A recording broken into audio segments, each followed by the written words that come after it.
as you watch what we just talked about in part one, I'm sure it stimulates a lot of thoughts. What does it stimulate? Made the hair stand up on the back of my neck. Because I really feel that you have touched the pulse of something that is so counterculture. But I believe it's where we need to be as coaches, as parents, as ADs, to understand. Took me a long time to come to the realization that the person is more important. How long did it take than you? the performer. Took a long time. I'm a slow learner. Took a lot of data. I had to have we had over 300,000 people at our institute and 17 number ones in the world and hundreds and hundreds and hundreds of people below that in every conceivable sport. From sumo wrestling to, I mean, you name it, we were there. And I began to realize that people who became number one were often very, very unsettled, unhappy, dissatisfied. They were only as good as their last performance. They were very fragile. They had to have another hit from the syringe for them to believe that maybe it was just luck. Maybe I need to do it one more time to show myself in the world it wasn't luck. And then that happens. And then if they don't make it, they're devastated. And so it's the essence of the message you presented, I believe, is something that we all have to integrate into our neurosystem because, and it almost has to be a force feed because the stuff we've had loaded in our whole life is so antithetical to what you're saying. And in fact, I'm sure so many people here, when they hear you, you go, wait a minute, you're talking about, I'm a guy who's not for the wussification of youth. I'm not a guy, people come to our institute, come to me because they want to win. But then I began to realize that there's a way to win. I wrote a book called The Only Way to Win.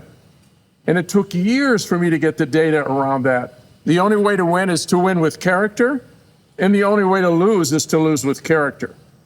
And if you win with character or lose with character, you're going to be okay as a person because your self-esteem and who you are is intact. You do not believe that you are your win-loss record, your competitive success portfolio. You're more than that. You are a person. And someday you're going to be a mother, a father, a son, a daughter. And how is this all going to work out? Well, I want to talk to you about that because you, right here, if you guys look at that, these are 8 questions that you created to figure out, hey, are you susceptible to achievement addiction? They're reading there. As you put that together, what did you start to realize? It's truly an addiction. And those addictive hormones are real. And our society drives that every single day. ESPN, and I've been part of that. I've been a huge part of that. Man, at all these major events, Olympics with Dan Jansen and all these superstars, and I became addicted to it. And then I began to realize there's something else. There is a bigger game that's more important. That's the bigger game of life. And we've got to win that one. Because if we win the other and lose the big game, no one wins. Everybody loses. So I've been on this crusade, and I am so excited that you have people who are really taking in what you are saying, and that so many great coaches now in their twilight are beginning to realize there is another game here. And we have to pay attention to it, or we might miss really the most important part of competitive athletics. Well, that's where I'm thinking about, because if you look at anybody who has an addiction, if you think of drugs, everyone knows that that's not good for you. The challenge with the achievement addiction is the validation you get for it makes you feel like it's actually good for you, and so you don't even know that there's a problem. That's 100% correct. I mean, if we have the scorecard is fame and money, prestige, notoriety, all the accolades, halls of fame, all of those are indicators that you've had a remarkably successful life. And now I want to look under the hood because I've had a chance to do that. I've been very fortunate to be able to look under the hood of people who've had it all, who've been to the top of the mountain several times and really have the sense of fragility, the sense of vulnerability that is perplexing because they got A's on all of society's scorecard. How does that work? How do we look under the hood as coaches and try to promote both? Can you win and be more concerned about character than you are about the bottom line, whether we won or lost today? How many times do you lose and you gain as a human being? And maybe that might be part of the formula for looking deeper. And when you see those first two questions that coach asks herself in the doctor's office when she's told that she has cancer, an aggressive form of cancer, by the way, what does that make you think? You know, it makes me wonder, where do you go as an athlete to get some kind of, inoculation against what society and everyone, if you go to a big school, how do you not fit into this? And actually, there's almost no way to fight it because coaches are also addicted. Everybody's got the syringe. And then you begin to look deeper and really wonder, well, what kind of human being, what kind of mother, what kind of father, what kind of son, what kind of daughter? Is there a scorecard that matters more than anything? So at our institute, this was like an astonishing breakthrough for sports clients and all these high-end clients. And it's a very simple exercise. I called it the tombstone exercise. And they had to carve in stone, in a sense. They had to decide what they wanted on that tombstone to represent the quintessential criteria for success at the ultimate level in life. And these are superstars. And I asked them, what makes the cut, literally the cut on your tombstone? You get to decide the 6 or 8 words or 2 sentences, what is going to make the cut? And you know what we found? Not a single person said I won 5 or 6 gold medals. Never made the cut. Nobody said I became, all pro 4 times in my career, or I won 8 Grand Slam titles. So if you think about that, what you're just saying, and you contrast it with the legend, by the way, who everyone celebrates, who's having anniversaries alone, and then one of his proteges says, I'll do the exact same thing. How do you process that? Addiction is very hard to break.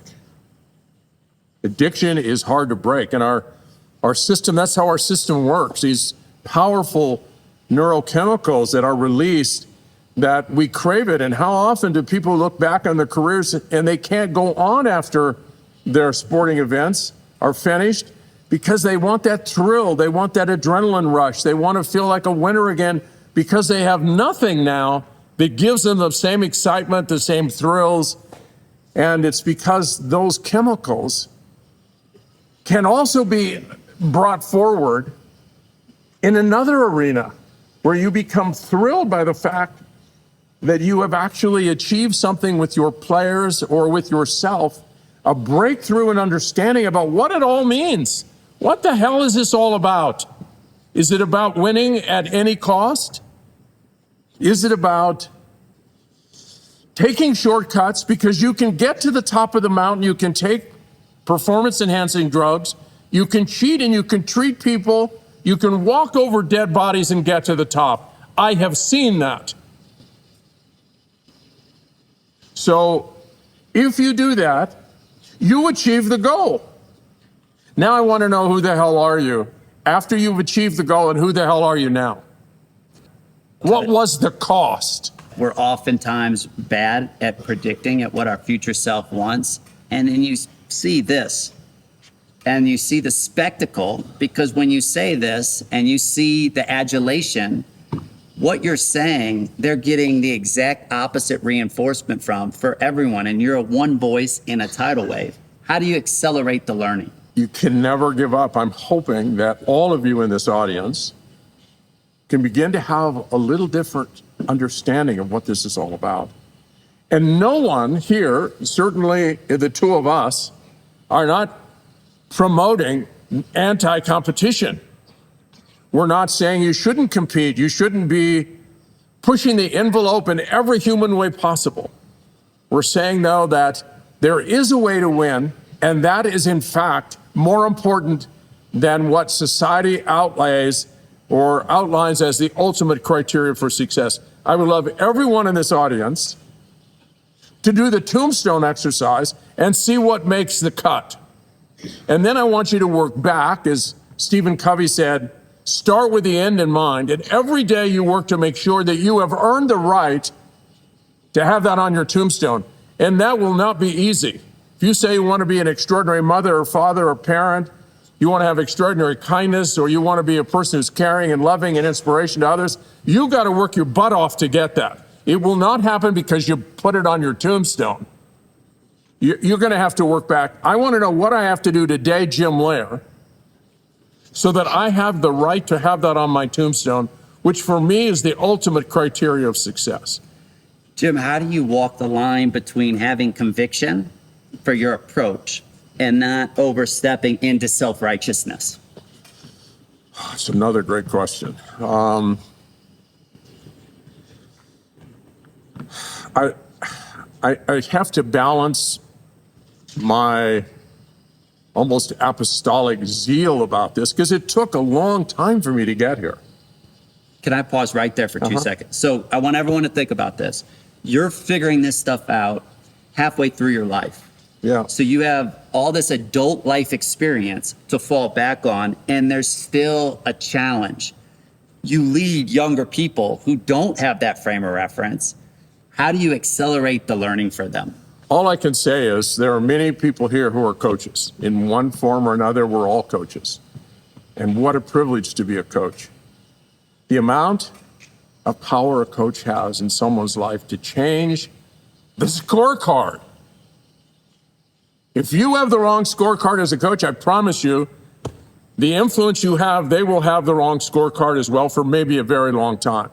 You have more power than you ever imagined. In a lot of my books, and I've written a bunch of them, I give acknowledgement to a couple people. One of them is Coach Guy Gibbs. He changed the trajectory of my life because he saw something in me, and he really pushed me to be more of a fully functioning human being and a leader, and he inspired me to go way beyond anything I could ever do. That's what coaches do. And you, the power you have, with all the experience you've had with all these great players and all these great teams, you can have an enormous impact. And we're hoping that this audience here today will take this in and begin to reflect on it. Not just say, I know you're all independent-minded. I've been trying to figure out how we can integrate critical information into the minds of young people so they don't end up so often in the places that I have lived through with so many great athletes. There is a place, and you have to work hard to get there. So, hey, when you hear Greg Sankey respond to your proposition that $50 million to improve character, and all that he's seen, he says coaches would still cheat at that. What's your first thought? I think that's true. We are really conditioned to believe, I don't care how we get to the top of the mountain, we got to do it. Everyone cheats. Come on. If you don't cheat, you can't win. Everyone takes shortcuts. And in some cultures, it's called business at the highest level of intelligence. It's smart business. And great athletes figure out how to, jerry-rig. Maybe we get around the drug testing. We figured out a new way of doing it. And we break a couple world records. I want to know, what is the impact of that on you as a person as you live out your life knowing that you cheated your way to winning a gold medal? I have been there. And I will tell you, you can't really experience it without having lived through the life of someone else. And that's why I still have passion at this point in my life to try to make a little indentation, maybe having you question a few things and look at your scorecard and how might we develop a scorecard that actually is going to get you what you want. You're going to be a winner in both games, in the big game of life and in whatever competitive arena you decide to get in, whether it's engineering or anything else. You're going to be tested every day. And if you don't have your priorities straight, your values, what your ultimate mission is in life, what ultimate success is for you, you're going to get seduced because the forces around you are beyond powerful. And we all are going to become. Well, that's what I'll ask you then. So if you think about our ability to rationalize to ourselves, what do you think about? If I've learned anything, I spent a lot of time looking at 25 ways that are documented in the research community that we can hijack our ability to make rational, logical decisions, the best decision. 25. We have a brain that's very fallible. It really, all it wants to do, your brain between your ears, this brilliant neuroprocessor, is to get you what you want and need. And if you tell the brain, I need to be a gold medalist, it's going to figure out a way to get you there. And all the decisions that have to be made will be vetted through that prism. And you're going to feel righteous doing it because your brain has convinced you this is what your mission is. You accomplished it, even though you took some shortcuts that were really, really. When in your life have you worked with someone and they rationalize the story they're telling themselves and it's just like, wow. You know, it happens to me, my own storytelling. That's who we are. We're all storytellers. Brett is telling you his story.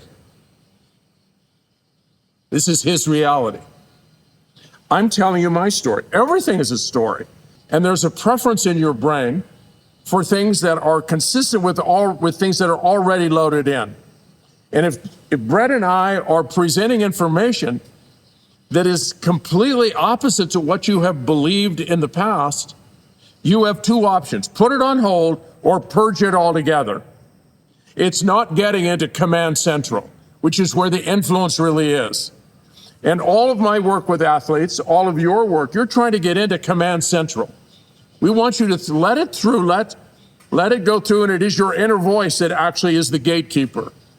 And if you allow it in, then you can maybe rearrange some of this furniture. If you keep it out, you're going to discount what he says and I say is complete hogwash. And that's what happens because we're working. This is counterculture. It's counterculture. How are you going to combat this when all of our sports programs throughout the United States are predicated on something that's quite different?